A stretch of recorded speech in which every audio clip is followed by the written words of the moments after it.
serious consideration to not bothering with a TUF Finale prediction. The main problem for us in the UK is that at the moment it's been Virgin that has brought us the TUF episodes week by week. Those are aired for the first time on a Sunday night, which is of course the Sunday after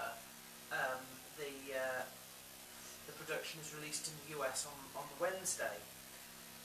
That's usually not a problem unless of course the TUF Finale itself is on a Saturday night, in which case unless it's been moved, and I haven't sort of checked, but unless there's something special with the deal on Virgin, or it's actually produced on Setanta before the finale, it means that if you're British, you don't get to see the second and semi-final until after the TUF Finale card, which is a bit stupid.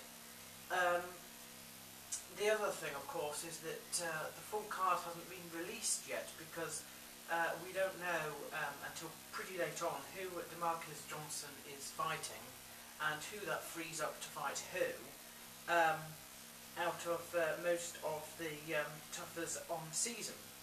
There is a released part of the card, and that's what I'm going to go through now.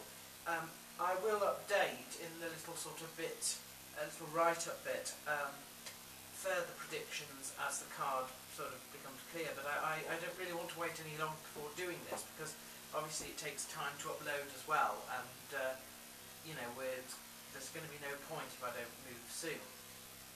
I want to start by saying that I think DeMarcus Johnson will probably win no matter who wins the semi-final out of James Wilkes and Leicester, and that of course is a rematch, that one, really. I also want to say that I am not at all interested in the Brad Blackburn and Edgar Garcia match, not at all interested in that. I have unconfirmed sources tell me that there is a match between Jason Dent and Cameron Dollar going on.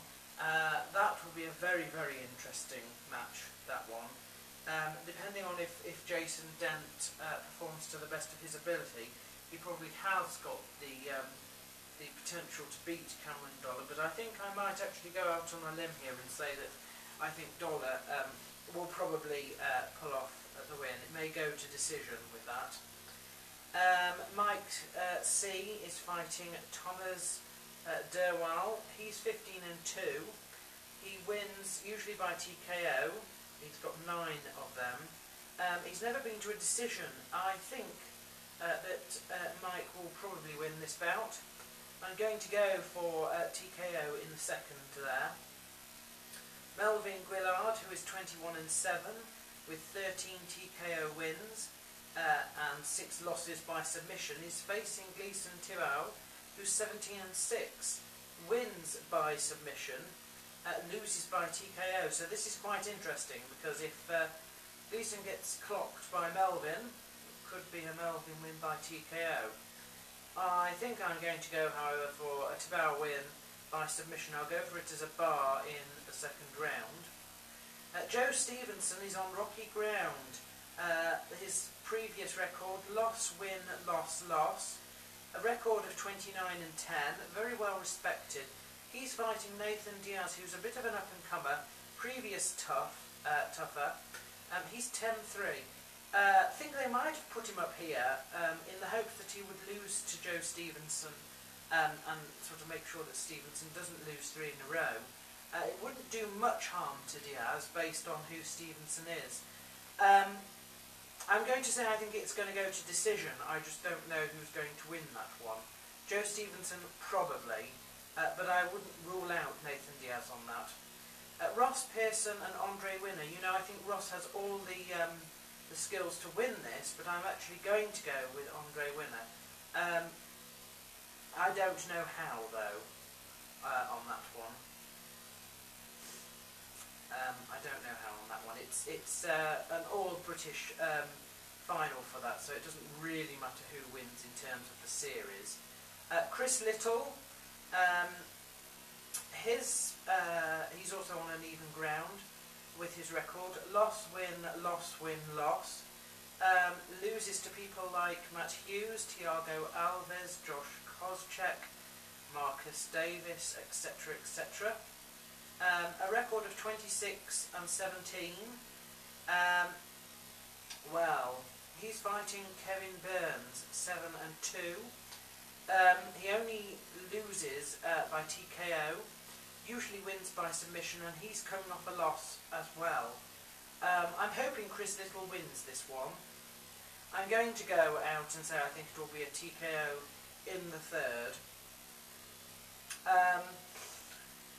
And where are we? Oh yes, Diego Sanchez, 20 and 2. Wins usually by submission and TKO. He's never been finished. He's won to all the names he's fought, except for John Fitch and Josh Kozchek. He's fighting Clay Guida, 25 and 9. He loses by submission. He's lost to the likes of Roger Huerta and Tyson Griffin. I think it's going to be close, this one.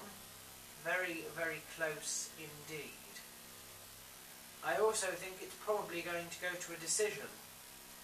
I think it favours Diego Sanchez, but in the same way that I wouldn't rule out Nathan Diaz versus Joe Stevenson, I'm not going to rule out Clay Guida either. I know I haven't really sort of made strong predictions on this one, but I think something is better than nothing, and those are what I have sort of come up with. And if you check the little write-up, you'll see that as the other matches are added to the card, I will make predictions therefore.